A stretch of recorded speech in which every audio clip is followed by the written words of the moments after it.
right on it.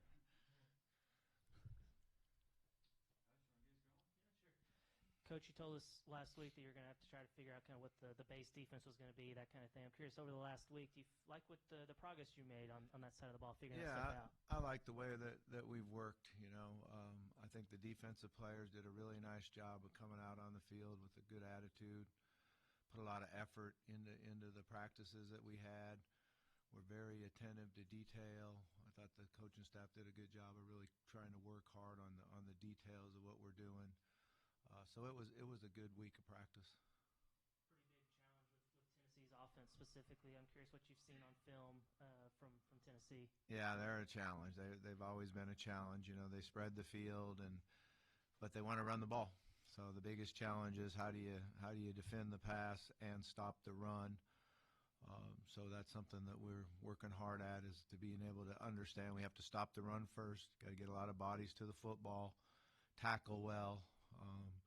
Be gap sound, which we've worked really hard at, and play with great effort. So that's kind of the things that we've been emphasizing. I wanted to ask you what you thought of Coach Wilson so far, kind of a two-parter, and then what attracted Jay Hayes to hire him. Yeah, I've really liked what I've seen from Coach Wilson. He does a really nice job of getting everyone to work hard and understand what he's asking them to do. I think the communication that he's had with the athletes has been very, very good. Jay Hayes I've known for years and years and years. I guess we first became friends because he played at the University of Idaho, and obviously I coached at the University of Idaho. So that was one of the things that I guess brought us together. But he coached at Cincinnati Bengals for a long, long time. Marvin was the head coach there, and we've had a really close relationship for a long time since we met at, I think it was DVC Junior College in California many moons ago.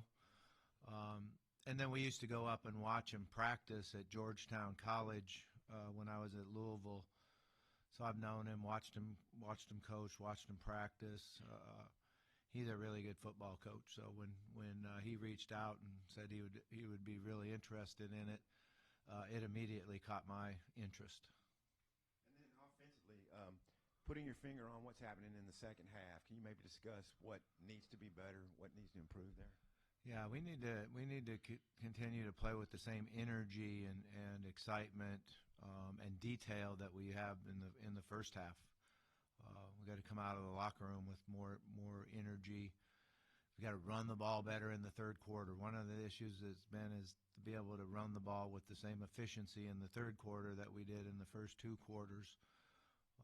We're still doing a good job of converting third downs, which helps a lot, but we've got to do a better job of running the football in the third quarter. How long after last week's dismissals did you start looking for Jay? Seems like he reached out in that sort of timeline. Yeah, I mean, it was pretty immediate. You had to have a plan on what we were going to do. So, Chris was here. I like what we visited about, talked about. I feel really comfortable with him taking over.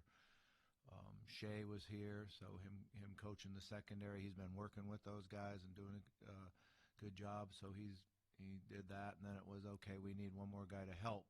And then the question was, linebacker, D-line. All defensive coordinators seem to, I can't really say all, but they seem to want to coordinate from the linebacker spot because that ties you with the coverage and with the front on, meetings, half-line drills, stuff like that. You're involved in both of them, so it makes a lot of sense. Chris wanted to see if we could bring in a D-line guy. It's funny because him and Jay actually worked in the same building. So, I didn't know a whole lot about that league, but they all practice at the same spot. They work in the same building, and they get on a plane and travel together to play each other in the different cities. So that's pretty interesting. But they knew each other and respect each other a lot, so it made a lot of sense. And then inside of practice and out, just how have your day-to-day duties changed from OC to HC now? Yeah, I mean, there's a lot more to do, that's for sure, especially meeting with the trainer, meeting with the special teams, understanding who's going to get on the bus, who's going to get on the plane. Uh, Sometimes it's a lot easier just to call plays and coach the quarterbacks, But that's part of it. I have experience doing it, so that it makes it fairly easy. Jaylen Brown out, are you wanting younger wide receivers to step up in playing time, or does that rotation just shrink? No. We're going to need guys to step up. That's a great point. CJ has played both inside and outside, so if we were going to run out there today and start, he would start at Jaylen's position, and Sharp would go inside where CJ's been starting at. We need Crutchfield to step up, and he's been doing a really nice job the last few weeks in understanding the offense better, running his routes more precisely. He's a big physical guy. He could really help us. He can play football, and he can make the plays. It's really not about that. It's about him that we can trust him to do the right thing on every single play. We've got to do a better job with him, and that's our job, is to get him ready and make sure that he's good to go, because he's certainly capable of making plays for us. Andy Jean's got to help out on the other outside receiver. He had a really good couple weeks of practices, and then made a nice play the other day. But you got to be able to stay fresh and stay fast, and he's got to be able to help us out there. So I think that's what kind of how you look at it. Coach, how much of the struggles on defense have been scheme or fundamentals or effort? Yeah, combination of all, is kind of how we looked at it, and then we've tried to just put it behind us and let's say, hey, tear off the rearview mirror, let's look forward, and this is what we need to do. Not so much of what we haven't been doing, but what we need to do. And we need to do a better job of getting aligned quickly, getting our eyes where they belong, and everybody getting in a good stance. I'm a big guy of stance. I think that football is, starting point is that I'm in a proper stance and my eyes are right. So we've been drilling that and working hard on it, and they've improved on it. Then you got to get off. If you're a D lineman, you got to beat the offensive lineman to his technique. Usually up front, whoever gets to their technique first has a great advantage to win that play. And it's really about one-play battles between the O-line and the D-line. Our linebackers are working hard at their eyes and what we're seeing, and then fitting properly, whether I'm A-gap fit on this particular look or I'm a scrape fit on this look. We've got to be in the right spots. And then our secondary, our safety's got to work off of that. So sometimes if the linebackers are out of the right spot, then the secondary doesn't know how to fit, where to go, and that's where you get the big plays and the explosive plays. So that's kind of the starting point. I think it's important we all know how to shed blocks. We're working hard at shedding blocks. And then when you mention the effort, it's running full speed to the ball. Not running to the ball, running full speed to the ball. And we get all 11 guys doing that, then good things happen. You get more hits, you get more turnovers. It just good things happen when everyone sprints to the football. Any looks at possible moving a guy around position-wise, or maybe elevating a guy who wasn't playing as much on defense? Yeah, we've had a week off. We've had not a week off, but we've had a week of preparation, and then we play, Tennessee. So we're not going to talk a lot about what we're going to do with individuals and where they might line up in this first game, just to see if maybe we can get a little bit of advantage there. I get that. Any paths crossed with Josh Heupel or anybody on that Tennessee staff? Not really. I got to go up and watch Coach Heupel coach when he was with Barry. I went up there and spent a couple days their spring ball, and watched him coach and watched him work. But I don't really know him at all. How much have you changed what practices actually look like and how they're run in this first week? Yeah, they've changed. I've always believed this, and I think it's because when I was first young in the profession, the guy told me once, you can only coach what you know. And what I know is the schedule that I like and the way it goes. And so there's some change in that, and there will be. I'm not a big 4-day-a-week practice guy, although we're going to get out there today and sweat and work hard and go. What I normally like to do after the game is bring them back on Sunday night, watch the video, let the vets or the guys that played in the game get out and run. It gets the soreness out, and then practice the young guys and get them to improve knowing the offense and defense and working through that on Sunday night practice. Give them Monday off, and then come back and have a good Tuesday, Wednesday, Thursday schedule of how we work and prepare. So we'll do that after this game. But we have to get out there because we've had 3 days off and really get out there and sweat and, do a quick hour practice and get off the field today. Has anything about the way you do those practices changed from last time you were head coach here, or has that been kind of the routine your whole career? It changes a little bit because of the roster and the amount of guys that you've had on roster. So what we do is we have a couple periods throughout practice where you practice like you would in the NFL, where the ones go against the twos, but the twos are given the look of the opponent. And that's how the whole practice flows in when I was in the NFL. So it helps you get the speed that you want. It helps you get a better look. It limits your reps a little bit, but it is very advantageous to see in the type of speed and physicalness that you need in practice. So that's changed since I was here before. And then looking at this weekend's game, with the way these two defenses have played, do you expect another high-scoring game, and do you feel like the team's equipped for that? Yeah, you never know on those. I've went into a lot of games where you thought, oh, man, this is going to be a shootout, and it's at halftime 10-9. So you never know how that's going to play out. So we're certainly, though, I feel like we've got to go in and be able to move the ball and score points. Bobby, somewhat of a follow-up to what Matt was asking, kind of on how your duties change. How does that change on game day? You have so much experience being an offense coordinator, being a play caller, and doing it as a head coach. So how different will this Saturday be than previous weeks or years? I don't think it'll be that much different. I've been down on the sideline and called plays for years and years. I went upstairs this year. I thought maybe I could get a better look at it and to be honest with you, get away from the officials and just be able to focus on offense. So I've got to do a good job of just keeping my poise on the sideline and focus on calling the plays and seeing the defenses and really understanding what's going on out on the field. It's easy to point to wins and losses as a sign of improvement, but realistically to you, what do you want to see that indicates things are getting better?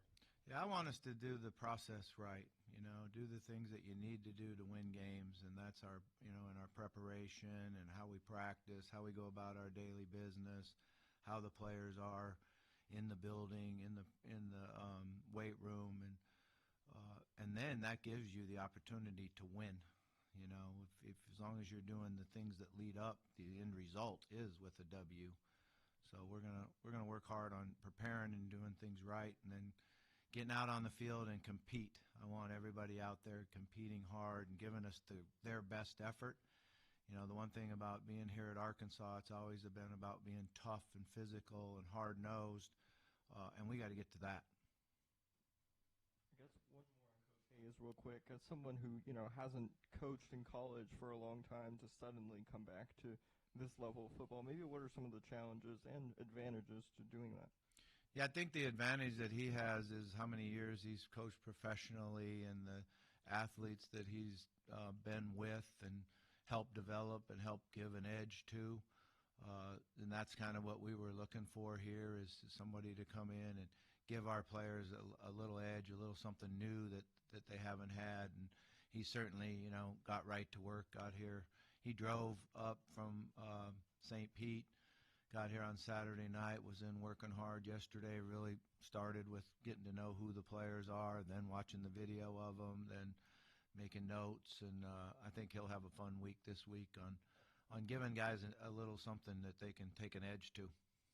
And then just, obviously one of the things that changes is I guess you're the one that has the final call calling timeouts and in game management situations. Does anything change as far as the operation there now that you're the head coach?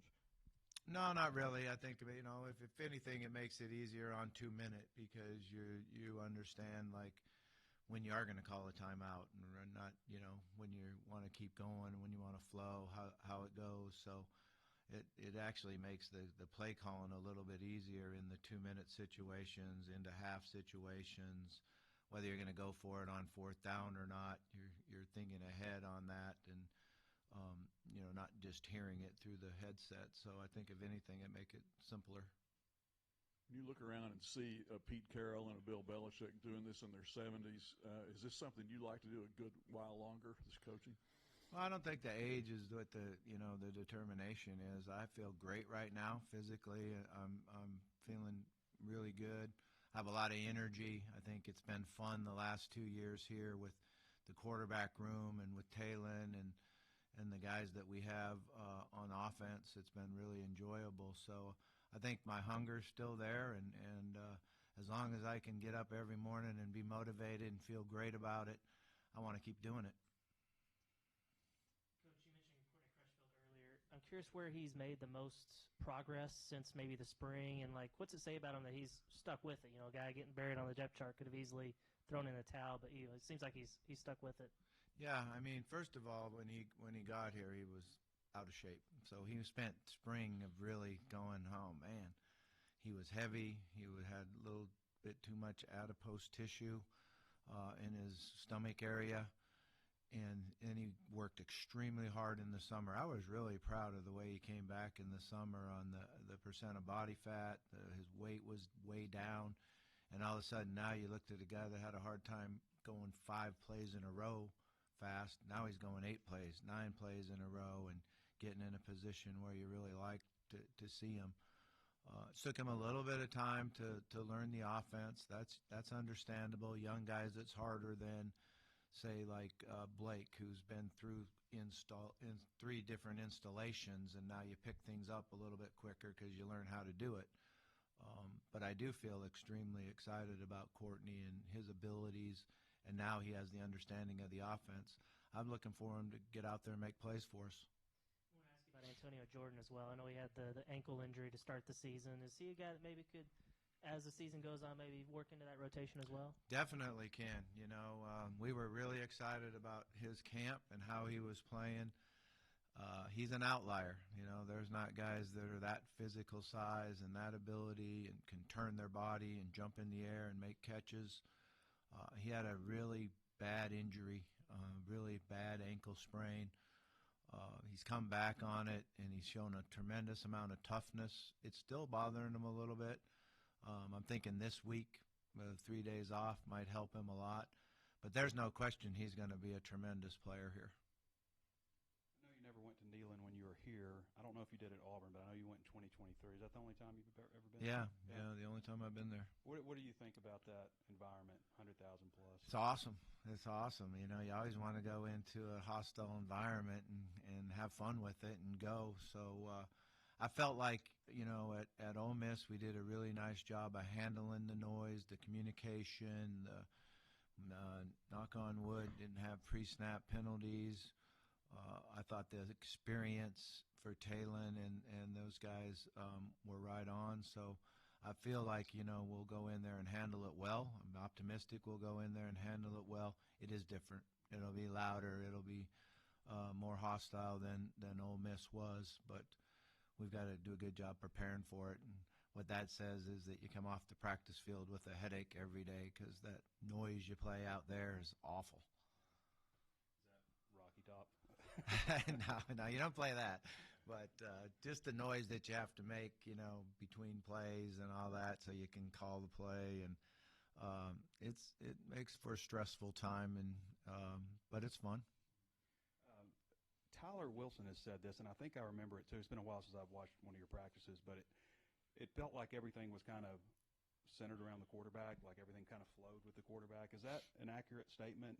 And if so, what is your philosophy on that? Yeah, that's an accurate statement. I always see the practice through the quarterback's eyes, and how do we get our quarterback to outplay their quarterback. I think that's the starting point of how you win a game is our quarterback outplays their quarterback. We got a great chance to win the game. So we try to always set practice up that, the progression of practice is as the quarterback goes. A little bit, yeah. I mean, that's not going to be a whole change different, but yeah, it'll be different. I think Morgan Turner's swapping places with you in the box. What were the conversations with him like? Did you approach Colby at all maybe about Morgan's been up in the box with me up there, and also Dylan, who does a really nice job. We've been communicating, the three of us up there. I'm not going to move Colby up there because he has responsibility on the sidelines that he's been doing a great job with. So we'll just keep it the same guys up. Fresh from Wednesday, is the portal list still empty? Yes, sir. You know, who would have thought 13 years ago you'd be sitting where you're sitting? Has that maybe gone through your head, the things that had to take place for you to be back here as head coach? And what does it mean to you? You know, it went through my head when Sam hired me, and how grateful I am for him to, have that courage to bring me back, and really, can't say enough about that. I think that, that was something that was really special to me. I felt like this is awesome. I get to come back here and give to a place that I certainly left the wrong way. Since this has happened, I really haven't given it a whole lot of thought. I've really tried to focus on let's just get better today. Let's make this a place where the players like to come in, feel good about themselves, work hard about themselves, understand that they need to earn it. I think that's one of the things that they've done a nice job of, is to showing that they want to make themselves marketable and what their brand is, and I'm excited about how they've approached it. I like the coaching staff, how they've approached it too. We all know that, we got 8 weeks to show what we can and can't do, and let's have fun with it. Let's work extremely hard, and let's all stick together. What about Aguilar in particular? They feel like maybe they've upgraded at quarterback. What do you think of him? He's a good player. He's got tons of experience. He understands defenses and coverages, and we've got to try to make him uncomfortable. And then I don't think analytics was quite around in 2012, but it's certainly advanced since then. Your fourth down philosophies in general, are you more aggressive? Do you think you'll be different than the way Sam was on fourth downs? Well, I haven't been very aggressive this year on fourth down because we have actually 0. So I've been trying to, prepare for that and see, okay, if it's 4th and 1, what do you do? 4th and 2, what do you do? I'm a pretty aggressive person, so I can't say that I'm going to just go for it. And I do think that it does matter besides analytics. I think it matters who their Mike linebacker is, who our right guard is, matters who their left defensive end is, who our tight end is, and it's not just a computer game where you punch it in and say analytics says go for it. It's a good way to hide when you make a bad decision. So maybe I'll say that on 4th and 1 if we get stopped. I'll say, well, analytics told me I should go for it, but I'm not going to do that. I believe in the players. I think it's a player-driven game. All right, thanks, guys.